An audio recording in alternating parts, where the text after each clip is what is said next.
चलिए तो फिर स्टार्ट करते हैं ना अपन अपना लेक्चर 4 ऑफ फेडरलिज्म में। और इस पूरे लेक्चर में ना अपन लैंग्वेज पॉलिसी के बारे में बात करेंगे।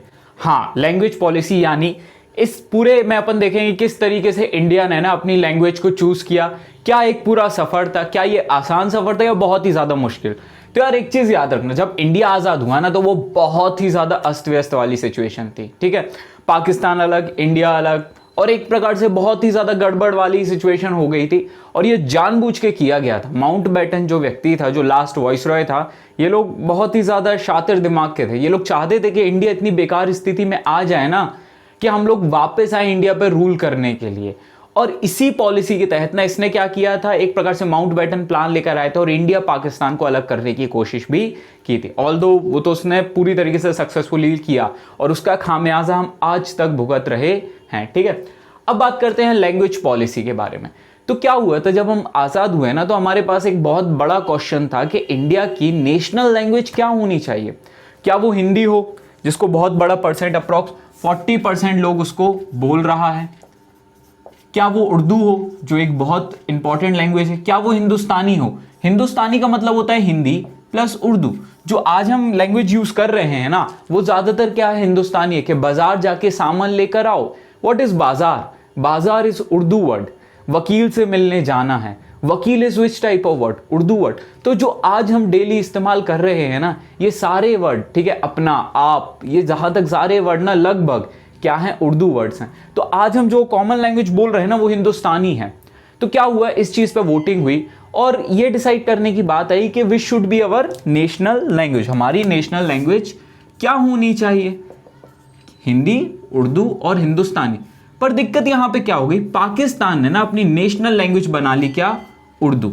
यानी ये वाला ऑप्शन तो हमारे सामने से एलिमिनेट हो गया। हम कोई भी हालत में नल्ला पाकिस्तान की तो लैंग्वेज अडॉप्ट करने वाले नहीं थे। ठीक है, ये वाकई में बहुत अच्छी लैंग्वेज, पर यहां पे किसने अडॉप्ट कर लिया, पाकिस्तान ने अडॉप्ट कर लिया। ठीक है, वेयरएस ये ऑप्शन भी काफी ज्यादा डोल गया, जहां पर हिंदुस्तानी में हिंदी प्लस उर्दू दोनों का कॉम्बिनेशन, अगर ये लैंग्वेज आज होती ना तो हिंदी बहुत ज्यादा इजी होती। ठीक है, जो आप यूपीएससी लेवल पे हिंदी लैंग्वेज यूज करते हो वो बहुत ही ज्यादा कठिन, क्लिष्ट भाषा, कठिन भाषा है। ठीक है, लेकिन ऑल्दो हिंदुस्तानी जो आमतौर पे अपन बोलचाल में इस्तेमाल कर रहे हैं, ये हिंदुस्तानी भाषा है। ठीक है, तो ये वाला ऑप्शन तो एलिमिनेट हो गया। हाँ, बचा हिंदी, और हिंदी इस पूरे रेस में जीत गया। किस रेस में, ऑफिशियल लैंग्वेज या नेशनल लैंग्वेज की रेस में। अभी इतना ही याद रखो, ठीक है, नेशनल लैंग्वेज की रेस में हिंदी जीत गया।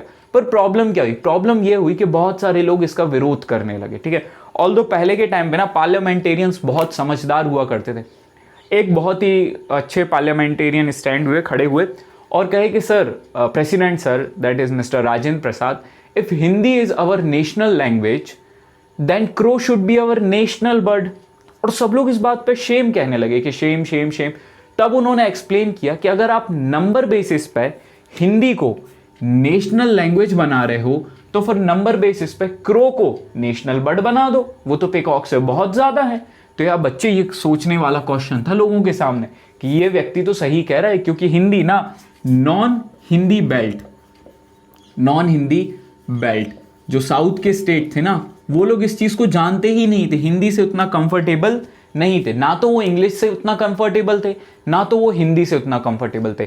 तो इन लोगों ने काफी विरोध किया और फाइनली 1950 में, कब की बात कर रहे हैं, 1950 में हिंदी को ऑफिशियल लैंग्वेज बनाया। किसको ऑफिशियल लैंग्वेज बनाया, हिंदी को। ऑल्दो इसका भी विरोध हुआ तो गवर्नमेंट ने एक इनिशिएटिव लिया। उन्होंने कहा कि 1965, ठीक है, दिख रहा होगा आपको फ्लो चार्ट में, 1965 तक हिंदी प्लस इंग्लिश को हम क्या रखेंगे, ऑफिशियल लैंग्वेज। पर यहां पे एक शर्त इंस्टॉल की। इन्होंने कहा कि 1965 आते आते ना जो नॉन हिंदी बेल्ट वाले लोग हैं ना, नॉन हिंदी बेल्ट वाले लोग हैं, उनको बेल्ट टी, ठीक है, बेल्ट, उनको ना हिंदी प्रमोट करनी होगी। उनको अपने यहाँ के बच्चों को एजुकेशन में हिंदी सिखाना। अरे भाई साहब, आप एक चीज बताइए, आज 75 साल हो गए आज़ादी को, आज नहीं, इसी मंथ में हो जाएंगे। ठीक है, 75 साल हो गए आज़ादी को, आज तक हमारा लिटरेसी रेट है 74.04%। तो आप कैसे 15 साल में ये उम्मीद कर सकते हो कि साउथ के पूरे लोग हिंदी बोलना चालू कर दे, ये तो पॉसिबल नहीं है। तो ऑल्दो 1965 आते आते ना इस चीज का बहुत ज्यादा विरोध होना चालू हो गया, एगिटेशन होना चालू हो गया, विरोध होना चालू हो गया। और इनफैक्ट इतना ज्यादा एक्सट्रीम लेवल का विरोध था कि लोग खुद को आग ही लगा लेते थे यार।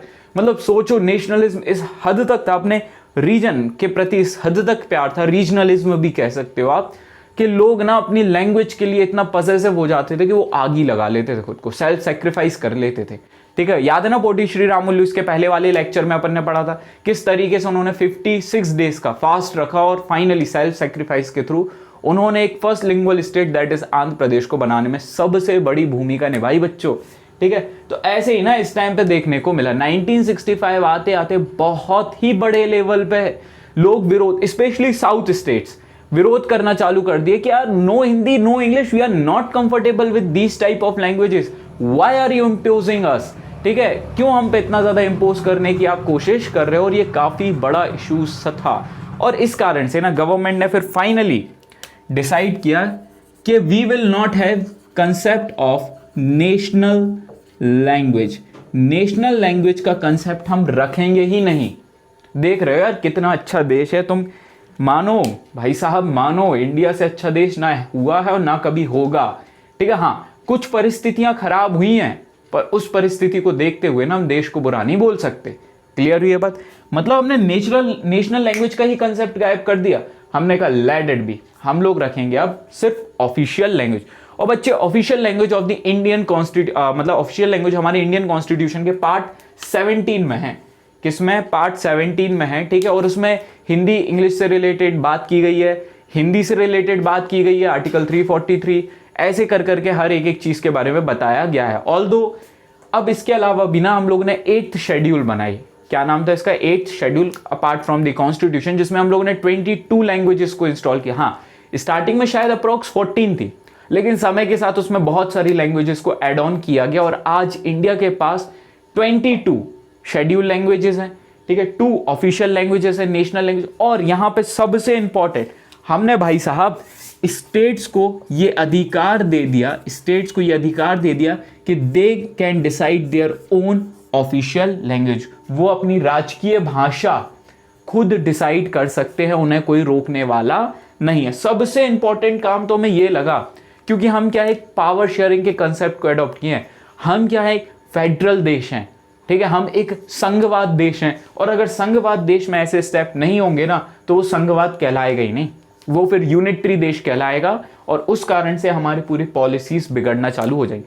तो थैंक्स टू आवर लीडर कि उन्होंने इतना अच्छा स्टेप लिया, और आज इंडिया के पास, आज आप दमोह में रिपोर्ट या फिर कोई भी मध्य प्रदेश में कोई स्टेट डिस्ट्रिक्ट है, वहां आप पुलिस स्टेशन में रिपोर्ट लिखाने जाओ तो आपकी लैंग्वेज में लिखा जाएगा। आप तमिलनाडु में जाओ तो आप पे तो यार तमिलनाडु में बनती ही नहीं है तमिल लैंग्वेज, तब आप क्या करोगे? ये तो गड़बड़ हो गई, चोरी की रिपोर्ट केस। तो भाई साहब आपके पास अधिकार है कि आप इनमें से कोई भी ऑफिशियल लैंग्वेजेस में रिपोर्ट लिखा सकते हैं गवर्नमेंट में, या कोर्ट में अगर आपको काम है, आप पे बनती ही नहीं है इंग्लिश, बनती ही नहीं है हिंदी, तब क्या करोगे? ठीक है, तब तो गड़बड़ हो गई ना। तो आपके पास ये अधिकार है कि आप इसमें से किसी से लैंग्वेज से भी आप कंप्लेन दर्ज कर सकते हो।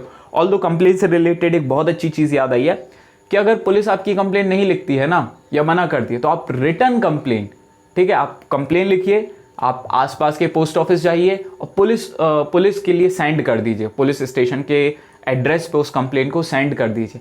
अब उसकी रिसीविंग आपके नंबर पे आएगी, तो इसका मतलब वो कंप्लेन पुलिस स्टेशन में पहुंच चुकी है, ऑल्दो उनको पता भी नहीं चला या उनने आपको मना भी किया, फिर भी आपने वो कंप्लेन क्या कर दी, वहां पे पहुंचा दी, और उनको काम करना ही पड़ेगा। ये एक इंटरेस्टिंग फैक्ट है कि नहीं?